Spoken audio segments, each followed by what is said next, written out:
واحلل عقدة من لساني يفقهوا قولي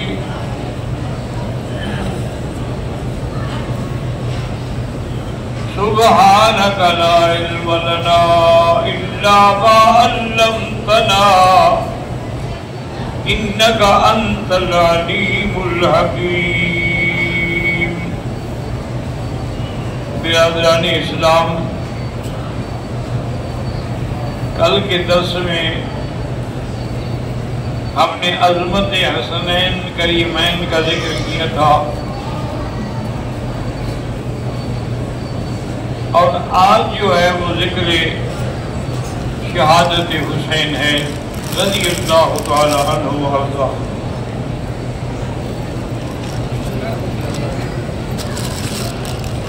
سیدنا حسین رضی اللہ تعالی عنہ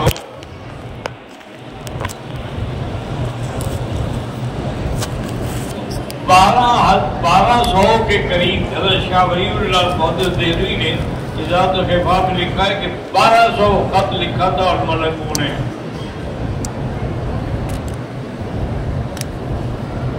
کہ جی آپ کے والد کے معتقدین اور اطاعت گزار جو ہے وہ یہاں تڑپ رہے ہیں. کوفے میں آپ مہربانی کر کے تشریف لائیں تاکہ اس کا مقام سنبھالیں.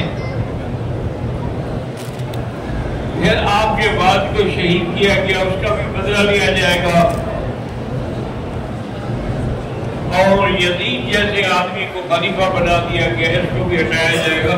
لیکن یہ سارا مسئلہ تب ہوگا جب آپ آئیں گے. حضرت حسین رضی اللہ تعالی عنہ نے تیاری شروع کی.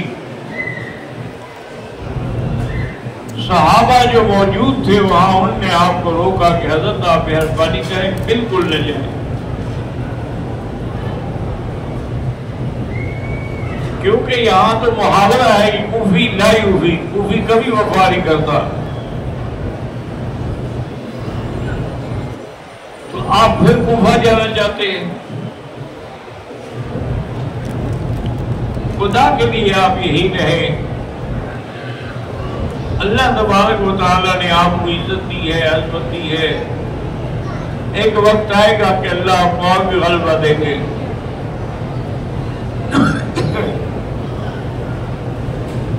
حضرت حسین نے فرمایا کہ بھائی یہ جن لوگوں نے خط لکھے تو پھر قیامت میں اللہ کو کیا جواب دوں گا کہ انہوں نے بلایا تھا آپ نہیں گئے.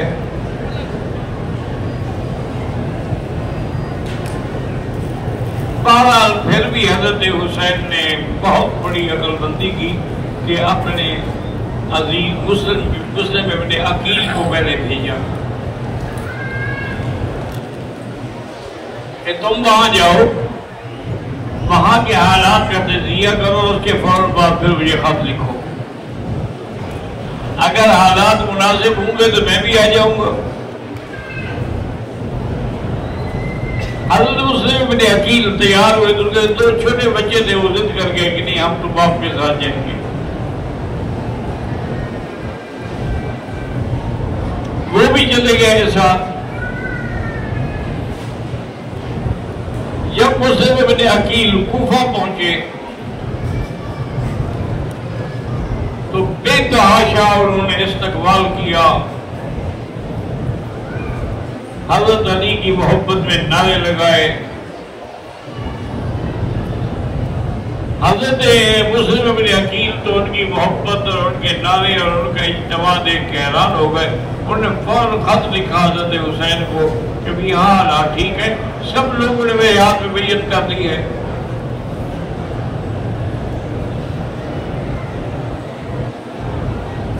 یزید کو جب پتہ چلا کہ مسلم ابن عقیل کے آنے پر سارے لوگ اس کے ہاتھ میں بیعت کر رہے ہیں،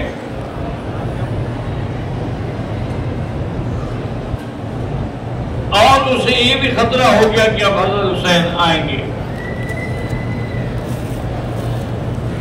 اور ان کے آنے کے بعد پھر میری خلافت جو ہے وہ ختم ہو جائے.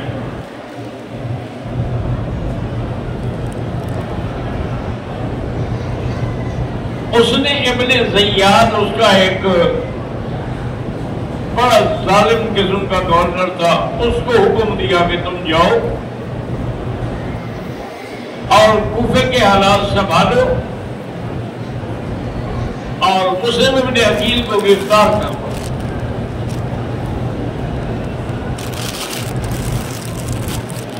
ابن زیاد نے آ کے پہلی جو تقریر کی، اس تقریر کا یہ اثر ہوا کہ وہ محبت کے جھوٹے نعرے لگانے والے وہ سارے کے سارے بھاگ گئے۔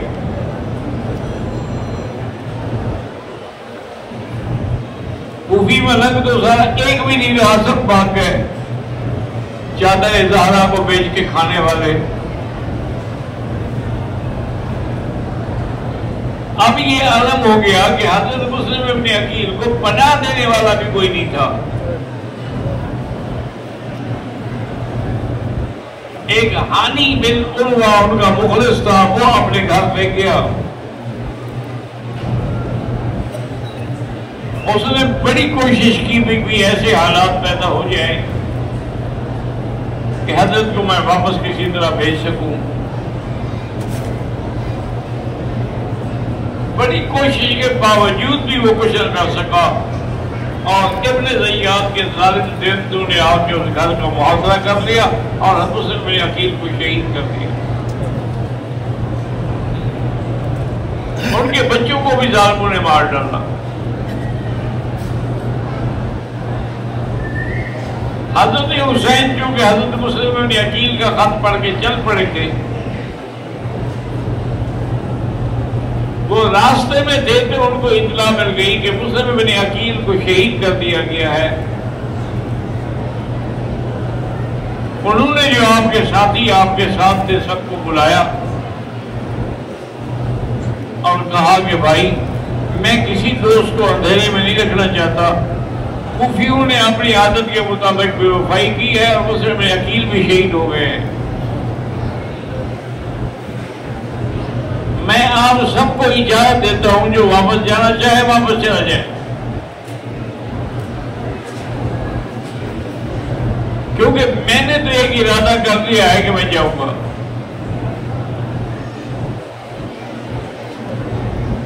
ان سب نے بھی کہا کہ حضرت ہم بھی آپ کے ساتھ جائیں۔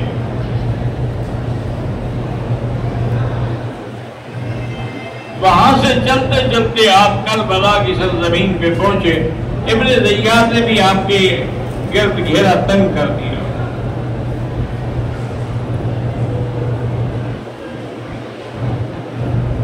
اور اس نے پھر ایک ظلم اور کیا کہ آپ کے لیے پانی بھی بند کر دیا۔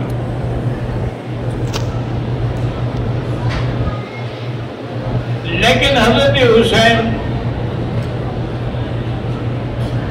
عثمان یونیورسٹی کے فارغ تھے۔ حضرت عثمان نے 40 دن پیاس برداشت کی اور قرآن پڑھتے رہے۔ حضرت حسین تو ابھی تیسرا دن تھا۔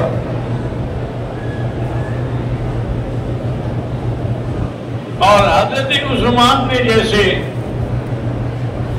ان باغیوں کو مخاطب کر کے بتلایا تھا کہ میں نے کیا جرم کیا جس کی بنا پر تم مجھے قتل کرنا چاہتے ہو۔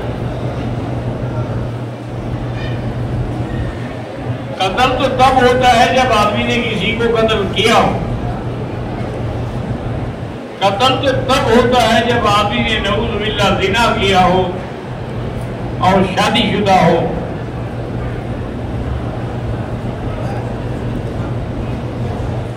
اور اسی طریقے سے بغیر اس کے میں نے زندگی میں الحمدللہ کسی کو قتل نہیں کیا، کبھی نعوذ باللہ غیر محرم عورت کا بدن نہیں دیکھا، تم مجھے کس بنا پہ قتل کرنا چاہتے ہو؟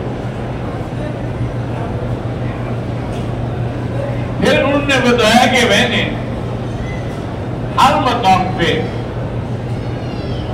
جب مدینے میں آنے کے بعد صحابہ کو پینے کے لیے پانی نہیں ملتا تھا، جو کنواں ہے مدینے کے حرم کے اندر وہ یہودی کا تھا اور وہ پیسے لیتا تھا پانی کے، تو حضور پاک نے فرمایا کون ہے جو یہ کنواں خرید کے وقف کر دے تو اس کی جنت کا میں ذمہ دار ہوں۔ تو میں نے وہ کنواں خریدا 20,000 درہم میں، اور میں نے حضور کی خدمت میں لا کے وقف کر دیا۔ حضور نے مجھے جنت کی بشارت، یہ ٹھیک ہے؟ انہوں نے کہا یہ بات تو ٹھیک ہے۔ انہوں نے کہا جب مسجد کی جگہ تنگ پڑ گئی تو مسجد کے ساتھ والی جگہ جو تھی، حضور نے فرمایا جو یہ خرید کر کے مسجد میں بھی لائے اس کو بھی جنت کی بشارت دیتا ہوں۔ تو میں نے وہ 40,000 درہم میں خرید کر کے حضور کو دے دی کہ مسجد میں شامل کریں۔ یہ میں نے کیا، انہوں نے کہا یہاں کیا۔ تو پھر مجھے کس بات پر قدر کرتے ہو؟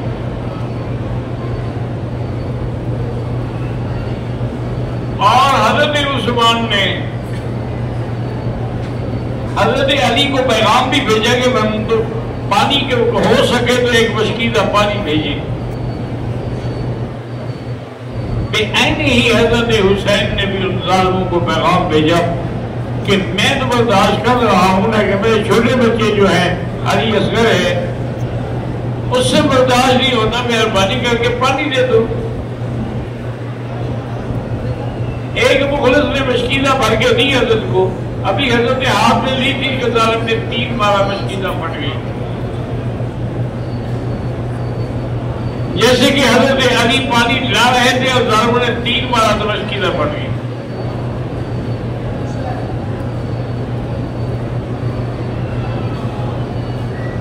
حضرت حسین رضی اللہ تعالیٰ عنہ آپ کے فرزند ارجمند بڑے بیٹے جو تھے حضرت علی اکبر وہ میدان میں آئے اور وہ بڑے ذوق سے اور شوق سے رجز پڑھ رہے تھے، انا ابن حسین ابن علی انا من اولاد النبی۔ انہوں نے اتنی مضبوطی سے لڑائی لڑی ماشاءاللہ کہ دشمنوں کی صفوں کی صفیں الٹ ڈالی، لیکن کب تک؟ آخر ان لوگوں نے یہ سوچا کہ بھی اگر ہم ایک ایک دو مقابلہ کریں گے تو اس شہزادے کا مقابلہ ہم نہیں کر سکتے، سارے اکٹھے ہو کے حملہ کر دو۔ سارے امبو اکٹھے ہو کے حملہ آور ہوا، حضرت شہید ہو گئے۔ حضرت حسین جا کے اپنے بیٹے کی داد اٹھائے اور خیمے میں رہ گئے۔ اسی پہ کسی نے کہا تھا نا کہ جو جوان بیٹے کی میت پہ نہ رویا وہ حسین، جو جوان بیٹے کی میت پہ نہ رویا وہ حسین، جس نے سب کچھ کھو کے پھر کچھ نہ کھویا وہ حسین، اور جو انگاروں پہ سویا وہ حسین۔ حضرت حسین رضی اللہ عنہ نے اپنے گھر والوں سے کہا کہ تم نبی کے گھرانے سے ہو اور ہمیں صبر کر کے دکھانا چاہیے۔ مجبور تھی بیویاں چپ ہو گئی۔ انہوں نے چھوٹا بچہ علی اصغر تھا وہ اٹھا کے دیکھ کم سے کم ظالموں سے اس کو دکھا کے پانی مانگو، شاید کسی کے دل پہ رحم آ جائے۔ حضرت حسین نے مخاطب ان کو فرمایا کہ دیکھیں جو بیٹا میرا چل کے آ سکتا تھا وہ تو چل کے آیا تھا، یہ چلنے کے قابل نہیں ہے، پھر بھی آیا ہے میدان میں، تم اس کو پانی تو دے دو۔ پانی کے بجائے انہوں نے 3 مارا۔ حضرت اصغر کو لگا اور آپ شہید ہو گئے۔ حضرت حسین نے ہاتھوں پہ اٹھایا ہوا ہے، بیٹے کا لہو گر رہا ہے، تو کہہ رہے ہیں کہ یا اللہ میں تیری زمین کو گواہ بناتا ہوں کہ میں تمہیں جو ہدیہ پیش کر سکتا تھا آج کے لیے پیش کر رہا ہوں، میری یہ قربانیاں قبول فرمانا۔ گھر آئے بچوں کو دیا، اب عورتیں ہیں بیچاری وہ کیا کر سکتے، اس کے بعد پھر حضرت حسین میدان میں آئے. انہوں نے وہ تلوار ذوالفقار اپنے حضرت علی کی ہاتھ میں لی اور الحمدللہ اللہ نے اس جوان کو جو طاقت دی تھی اسے سبے الٹ ڈالی. اذان ہونے لگی تو اس نے کہا ضرور ٹھہرو، کم سے کم مجھے نماز پڑھ لینے دو، اس کے بعد پھر مقابلہ کرے. انہوں نے سوچا بھی یہی اچھا موقع ہے. حضرت حسین جب سجدے میں گئے تو شمس جوشن نے آ کے تلوار سے آپ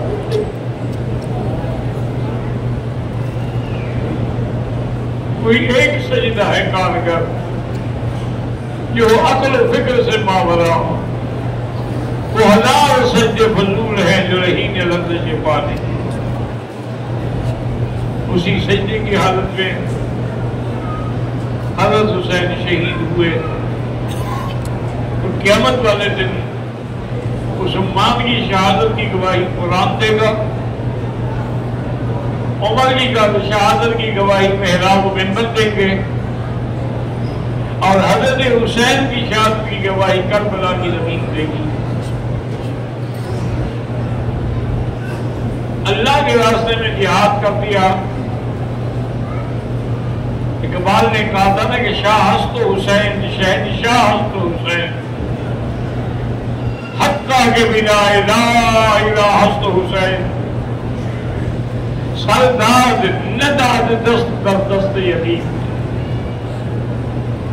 کہ انہوں نے گردن تو دے دی لیکن یزید کے ہاتھ میں ہاتھ نہیں دیا، بیعت نہیں کی.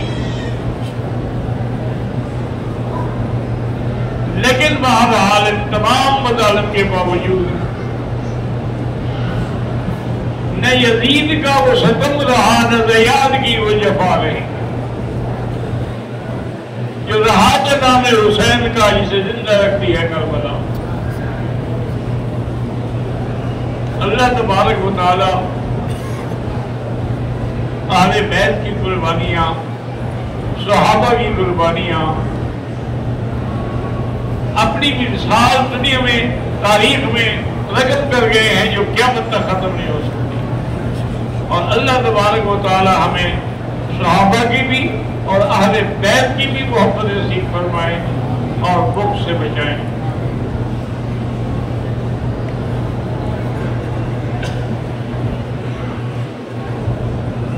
بیت اللہ کی کہتا ہے کہ اچانک طبیعت جو تھی خراب ہو گئی،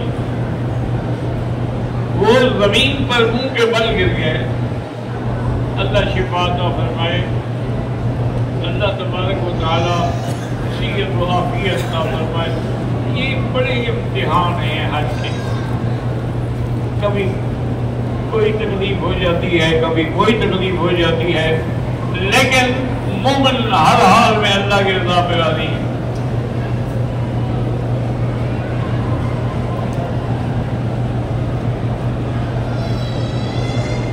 ایک عورت حج پہ آئی اپنے شوہر کے ساتھ.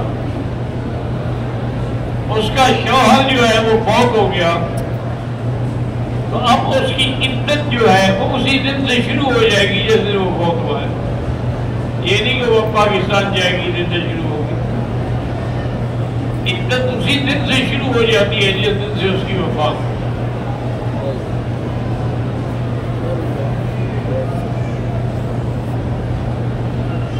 چار مہینے 10 دن عدت ہو گئی.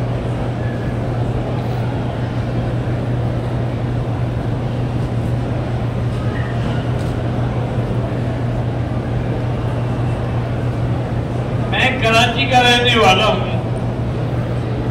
محرم کی 10 تاریخ کو حلیم بناتے ہیں. اکثر تو یہ شیعہ کی رسم ہے، حلیم بناتے ہیں. عبد الحسین پیاسے شہید ہو گئے، یہ حلیم کھا رہے ہیں.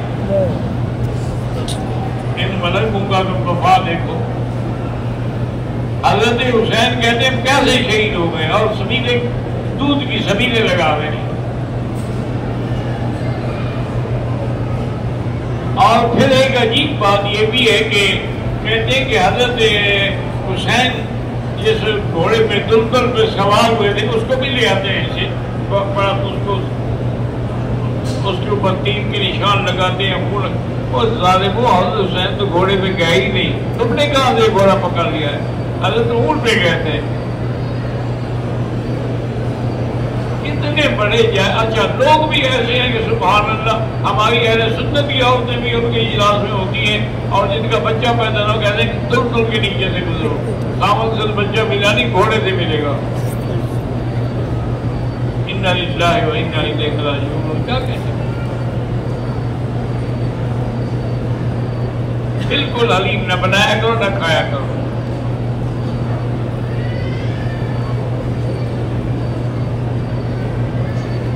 دو رکعت طواف نفل نہیں واجب طواف ہے.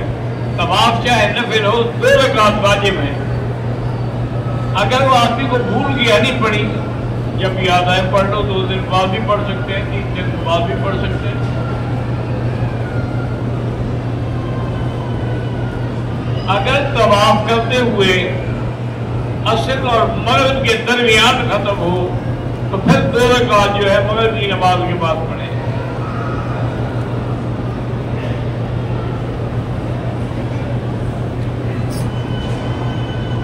ہمارا ملازم شیعہ ہے جو کھانا پکاتا ہے, پہلے ہمیں معلوم نہیں تھا, اب ہمیں پتہ چلا ہے کہ یہ شیعہ ہے. تو کیا شیعہ کے ہاتھ کا پکا ہوا کھانا جائز ہے؟ جب یہودیوں کا کھا رہے ہو, یہ مرچی کولا اور 7 اپ یہ کس کی ہے؟ یہ پیزا اور فلاں برگر یہ کہاں کے ہیں؟ یہ سارے یہودیوں کے تو ہے.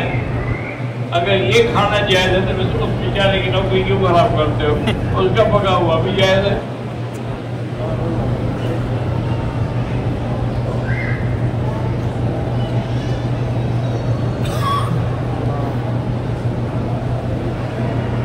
حج پہ آیا ہوا آدمی یہاں سے کیا ہدیہ دے جائے؟ بھائی اصل ہدیہ تو زمزم ہے اور مدینہ شریف کا ہدیہ کھجور ہے. باقی اگر وہ اپنی بیوی کے لیے سونا لے کے جانا چاہتے ہیں تو جائز ہے, کوئی منع نہیں.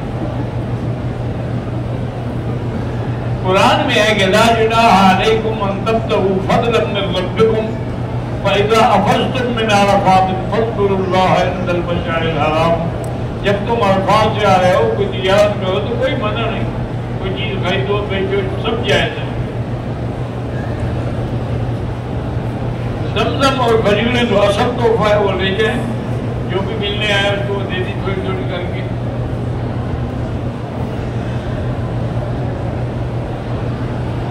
میرا بیٹا جو ہے وہ 1 ہفتہ مدرسے سے غائب ہے, اللہ پاک ہدایت دے اور خیریت سے واپس آ جائے, اللہ اس کو ظالموں کے شر سے بچائے. صحابہ کرام لا علاج بیماریوں کا علاج کیسے کرتے تھے؟ سورۃ فاتحہ پڑھتے تھے, اسے شفا ہو جائے. اصل بات یہ ہے کہ فاتحہ بھی وہی ہے, قرآن بھی وہی ہے, لیکن زبان وہ نہیں ہے. ہماری زبانیں گندی ہیں, ہمارے اعمال گندے ہیں, اس لیے پڑھنے سے کوئی اثر نہیں ہوتا.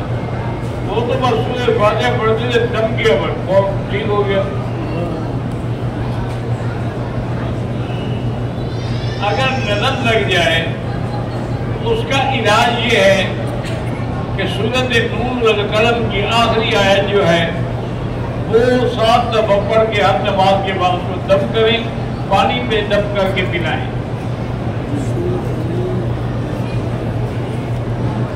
9 محرم کا روزہ رکھا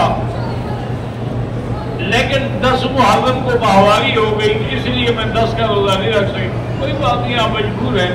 مطلب اصول یہ ہے کہ 9 اور 10 یا 10 اور 11 کیونکہ اصل میں یہ روزہ.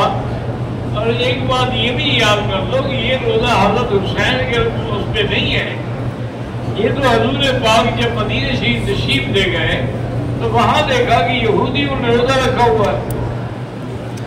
تو حضور نے فرمایا کہ بھائی تم نے کس بات پہ روزہ رکھا؟ انہوں نے کہا حضور یہ یوم عاشورہ ہے, اسی دن اللہ نے موسیٰ علیہ السلام کو بنی اسرائیل کے ساتھ دریا سے نجات دی اور دشمن فرعون کو غرق کیا. تو اس یاد میں ہم یہ روزہ رکھتے ہیں. آپ انا اولا بموسیٰ منکم، موسیٰ علیہ السلام کے ساتھ تو پھر ہمارا تعلق تم سے زیادہ ہے، اس لیے آپ نے حکم دیا صحابہ کو کہ بھی ایسا کرو تم بھی روزہ رکھو 10ویں کا، لیکن یا 9 اور 10 رکھو یا 10 اور 11، تاکہ یہود سے موافقت بھی نہ ہو اور روزہ بھی ہو جائے.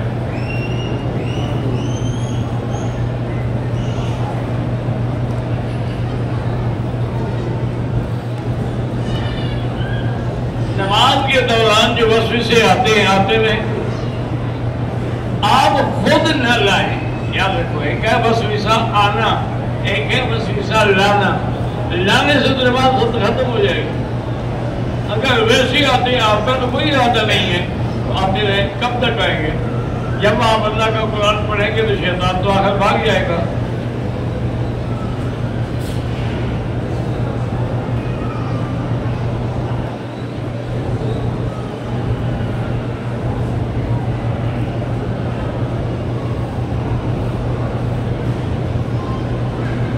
کہتے ہیں جی کہ چند مہینے پہلے شادی ہوئی، 6 جولائی کو شوہر نے 1 طلاق دے دی اور 8 جولائی کو شوہر حادثے میں مر گیا.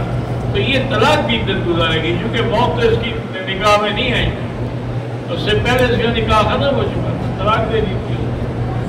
اگر یہ بعد میں ہوتا تو پھر یہ موت کی عدت گزارتی، اب صرف طلاق کی عدت گزاری.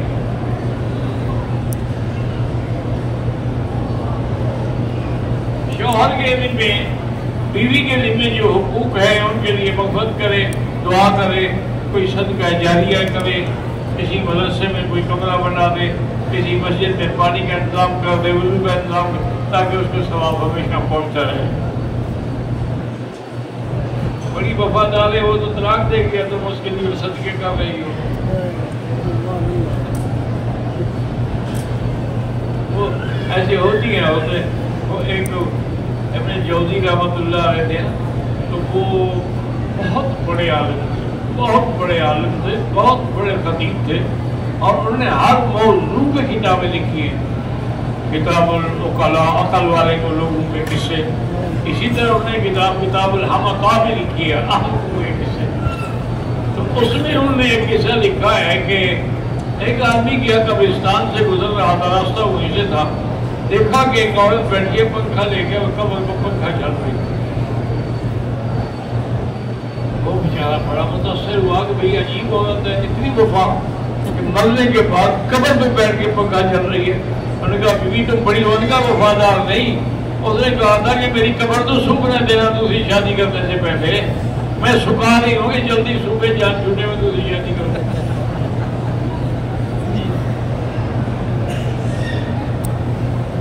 جہاز میں الٹی آئی، احرام گندا ہو گیا، کپڑے پہن لیے، 4.5 گھنٹے کے بعد مکہ ہوٹل میں آیا. کسی نے کہا کہ احرام پہن لو، عمرہ ادا کر لو. آپ نے احرام باندھ کے عمرہ کر لیا، ٹھیک ہے، لیکن جو 4 گھنٹے کپڑے پہنے تھے اس کی دم ادا کر.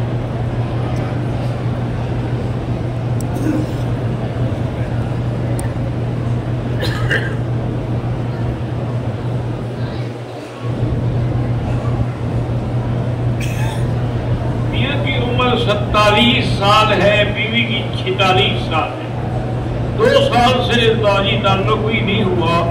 7 مہینے پہلے بیوی بچوں کے ساتھ گھر چھوڑ گئی ہے خاوند کی اجازت کے بغیر. تو طلاق دے دو بس، اور کیا، کوئی حل نہیں.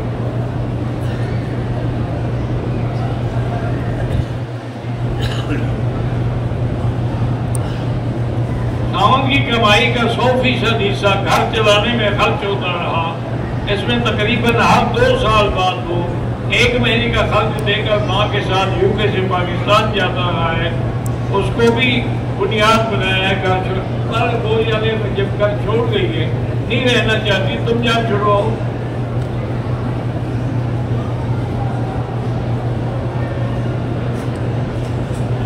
بستی کی آبادی تو 2500 آدمیوں کی ہے، لیکن کوئی دکان نہیں، کوئی بکارا نہیں. تو اس میں جمعہ حنفی مسلک میں نہیں ہوگا، باقی ائمہ کے نزدیک جمعہ ہو جاتا ہے.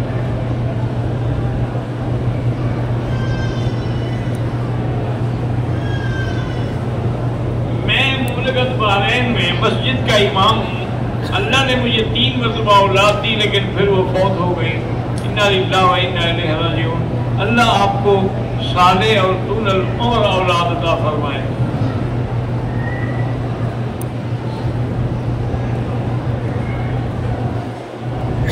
میری بہن 18 سال سے علاج کرا رہی ہے، اولاد نہیں ہے، اللہ پاک سے دعا کریں نا امیدی چھوڑ دیں اور سورۃ یوسف پڑھ کے خاوند بھی اور بیوی بھی دعا کیا کریں، اللہ قادر ہیں اب اولاد عطا فرمائیں گے۔ میرے والد فوت ہو گئے، اللہ مغفرت فرمائے۔ مسجد عائشہ سے عمرے کی نیت کر سکتے ہیں؟ بالکل کر سکتے ہیں۔ جب خانہ کعبہ کے سامنے پہلی صف میں کھڑے ہوں تو نظریں کہاں رکھیں؟ نیچے رکھیں، کعبے کی طرف نہیں، نظر نیچے ہو۔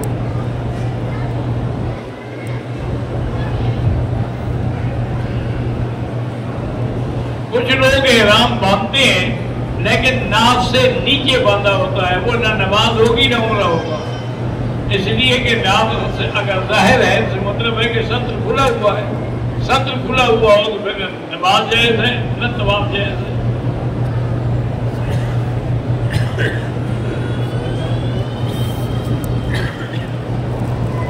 بہرحال کمرے میں تو نماز نہیں پڑھ سکتی، البتہ ویل چیئر پہ وہاں تک لے آئے جہاں صفے ہوں، پھر وہاں نماز پڑھ لیا کریں۔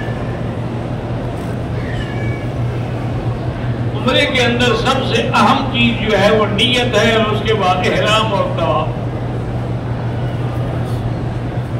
اگر طواف کے دوران وضو ٹوٹ جائے چھوڑ دے، وضو کر کے دوبارہ شروع کریں۔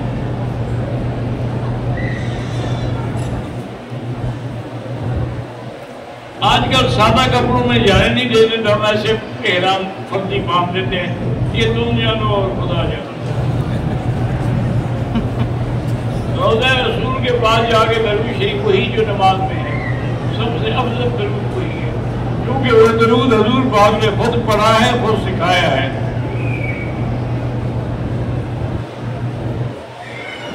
اگر آدمی کو پاؤں میں تکلیف ہے تو کوئی چپل وغیرہ پہن کے صفا مروا دوڑ سکتا ہے، دوڑ سکتا ہے۔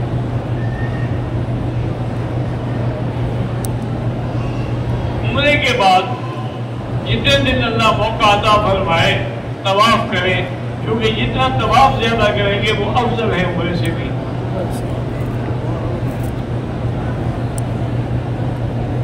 عمرے پر آتے ہوئے جب یہاں پہنچے تھکے ہوتے ہیں تو اگر ایک دن آرام کر کے دوسرے دن عمرہ کریں، لیکن احرام نہ کھولیں، پابندی قائم رکھیں، پھر کوئی حرج نہیں۔ تعویذ کے بارے میں اگر قرآن کی آیت ہے یہ حدیث رسول اللہ کا فرمان ہے وہ تو ٹھیک ہے، ورنہ اگر ایسے خدشت بنے ہیں تو اللہ کو پتہ کیا لکھا ہوا ہے۔ اور کی بیماری کے لیے وظیفہ، ہر بیماری کے لیے وظیفہ سورۃ فاتحہ ہے اور آیت الکرسی ہے۔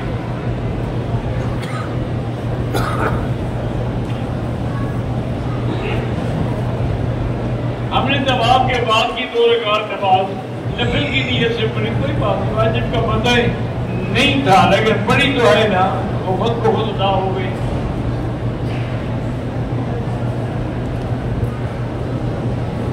اگر کوئی آدمی 10 محرم کا روزہ رکھے لیکن 11 کا نہ رکھے تو اس نے حضور پاک کے فرمان کی مخالفت کی۔ حضور نے فرمایا صوموا یوما قبلہ و بعدہ، یا 9 اور 10 رکھو یا 10 اور 11 رکھو۔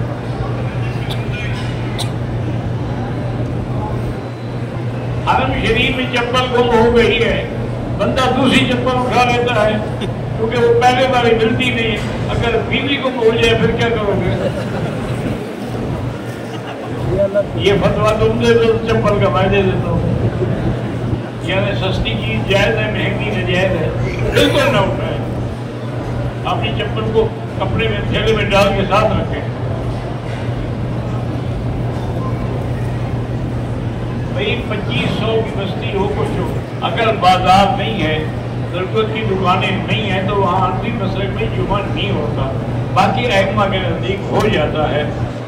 تو جب وہاں سے دور ایک جگہ ہے جہاں جمعہ ہوتا، وہاں جا کے جمعہ پڑھا کرو۔ تاکہ ثواب بھی زیادہ ہو، جتنا چل کے جائیں گے اتنا ثواب زیادہ ہوگا۔ اللہم صلی علی سیدنا محمد وعلی آل سیدنا محمد کما صلیت علی ابراہیم وعلی آل ابراہیم فی العالمین انک حمید مجید۔ اللہم متعنا باسماعنا وابصارنا واشرح صدورنا احینا بقواتنا ما ابقیتنا واجعل الوارث منا واجعل ثارنا على من ظلمنا وانصرنا على من عادانا۔ اللهم اقض حاجاتنا یا قاضی الحاجات یا سمیع الدعاء یا مستجیب الدعوات رب اغفر وارحم واعف وتكرم وتجاوز عما تعلم انك تعلم ما لا نعلم انك انت الله العز الاكرم ربنا تقبل منا انك انت السميع العليم۔ یا اللہ تمام آنے والوں کی حاضری منظور فرما، تمام آنے والوں کا حج عمرہ طواف زیارت عبادت خیرات منظور فرما۔ یا الہ العالمین ہمیں مانگنا نہیں آتا، جو تیرے نیک بندوں نے مانگا ہے ہم مانگتے ہیں وہ ہمیں عطا فرما۔ اللہم انا نسألک من الخیر کلہ عاجلہ وعاجلہ ما علمنا منہ وما لم نعلم۔ اللہم انا نعوذ بک من الشر کلہ عاجلہ وعاجلہ ما علمنا منہ وما لم نعلم۔ وصلی اللہ تعالی علی خیر خلقہ سیدنا محمد وعلی آلہ وصحبہ اجمعین۔ اللہم صلی علی سیدنا محمد وبارک وسلم علیہ